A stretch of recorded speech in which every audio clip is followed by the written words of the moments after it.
Pico 下一代的 VR 手柄照片昨天突然被发到网上，熟悉的桥段再次上演，看上去又像是官方的自导自演。全网同一篇文稿说是来自贴吧的一篇帖子，正常情况下，不同媒体网站都会自己改措辞，让这种大家之间互相复制粘贴，又不用急着抢首发或者担心被别人说洗稿的情况，咱们都按官方通稿来处理。新手柄呢，跟快乐3一样，取消了外置追踪环，整体尺寸感觉上比快乐3的更粗、更大、更厚，因此大概率也还是需要5号电池供电。不出意外，也是跟快乐3 Touch Plus 手柄一致的，把红外灯内置，再辅助以手势追踪做定位。总感觉这个新手柄发这么一张照片啊，为的是防止到时候被别人喷抄快乐3的手柄，所以提前打个预防针。不过老实说，我觉得这就是一种趋势性的公版方案了。以前有个追踪环，大家还能够花点心思改造型，现在取消了就都长一个样了。明年其他家谁的新品 VR 手柄还是用带外置追踪环的，就可以洗睡了。至于故意曝光新手柄是不是代表在 Pico 新头显预热，就看快乐3这边是不是真的有全新 XR2 Gen 2处理器的独占期限了。毕竟不升级处理器就没有向上迭代新机型的必要。如果真的有 Pico 5，无论是今年还是明年，那它的综合硬件配置肯定是要比快乐3要强的，这也是咱们消费者对基于供应链成本优势的国产品牌的基本要求。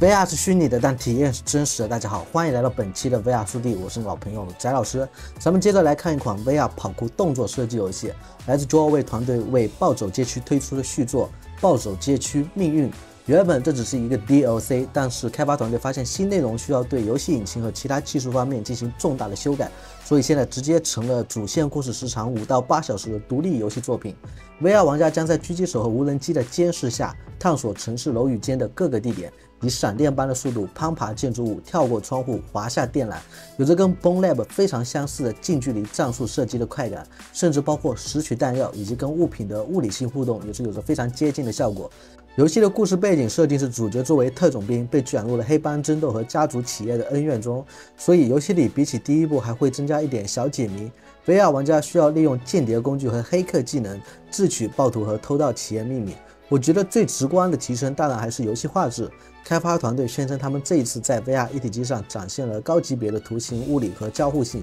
比如用 Vulkan 接口开发提高了 VR 一体机的运行性能效率，这使得他们能够通过 PBR 模型材质来提高图形效果，所以他们几乎改进了原版第一部暴走街区的方方面面。现在 VR 玩家奔跑、跳跃、战斗与角色互动或解谜时，都将感受到技术上的重大飞跃。游戏目前预计会在11月上架 Quest 平台，其他平台得要等到24年才能进行跟进。接下来是一款我个人觉得被严重低估忽略的魔法动作游戏《无界术士：黑暗时代》的大型 DLC 更新，合作模式终于正式推出。游戏支持3名玩家分别扮演冰霜法师、火焰法师或者风暴法师，每个角色都有独立的技能树。说是 DLC， 但已经有不少方面都是做了重置。除了这个名为兄弟会的剧情对主线故事内容有所扩展外，图形视觉效果也有提升，还包括新的敌人和相关的变种怪物。地图观赏呢增加了目标和挑战成就，此外还新增了攀爬巨石和电车追逐这类环境互动的体验。在我眼里，无界术士系列有着 VR 魔法类游戏最具有游戏性的施法控制和战斗，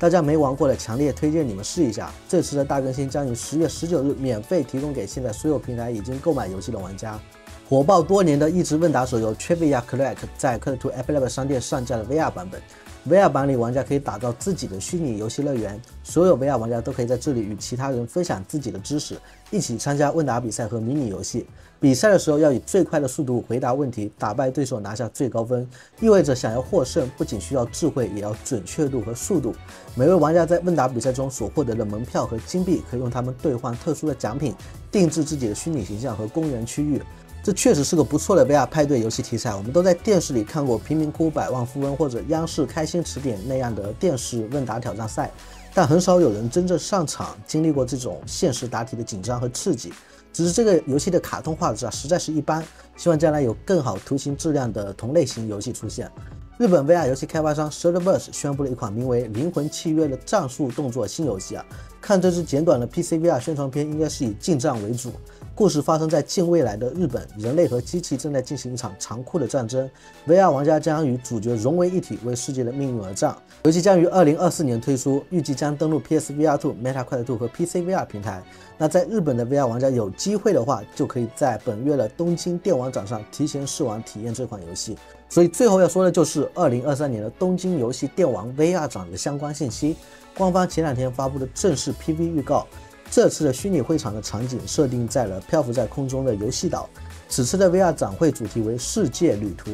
VR 玩家跟去年一样，可以一边虚拟逛展，一边完成指定的任务来获取奖励，收集虚拟形象和魔法。用宣传片里的话，就是把一场虚拟游戏展变成一款 VR 游戏。此外，还首次在 VR 展里添加了一个表演舞台，所以虚拟展也将跟现实展的舞台一样，会有一些表演展示。我个人感觉估计就是添加一个大屏幕，实时播放现实展会舞台的一些实况。那东京游戏 VR 展具体时间是在日本时间的9月21日到10月1号举行。按照之前的经验 ，VR 一体机这边会在 Q2 的 App Lab 商店上架一个免费的应用，不过不知道是去年 App 直接更新，还是重新上架一个端口。那感兴趣的朋友可以自己关注一下。OK， 那本期的视频就到这里，我们是不等着 VR 成熟，而是陪着 VR 成熟的另外角度圈。如果你也是对 VR 相关感兴趣，欢迎关注我的频道，点赞、投币、转发3连，让我们下期视频再见。